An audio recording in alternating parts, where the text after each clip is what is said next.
আসসালামু আলাইকুম এভরিওয়ান। কয়েকদিন আগেই কিন্তু বাণিজ্য মেলা শেষ হয়ে গেল। তবে বাণিজ্য মেলার সবচেয়ে আমার মজা লেগেছে এই খাবারটি। এটা ছিল সোডা পানীয়। আর নরমালি আমি অনেক জায়গায় দেখেছিলাম ফেসবুক আর ইউটিউবে যে টিএসের এখানে সেল হচ্ছে, ঢাকা ইউনিভার্সিটির অনেক জায়গায় এটা পাওয়া যাচ্ছে, বাট বাণিজ্য মেলা আমি এটা ফার্স্ট টাইম দেখলাম। আর আমিও কিন্তু এটা ফার্স্ট টাইমই খেয়েছি, এর আগে কখনো এটা ট্রাই করা হয়নি।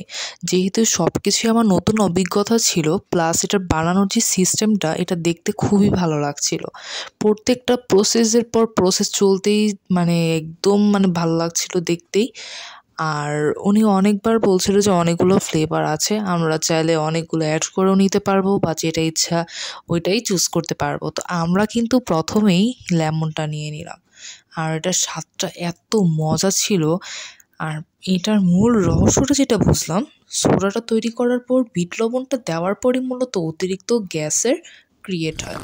তো আমার তো খুবই ভালো লাগছিল এটা।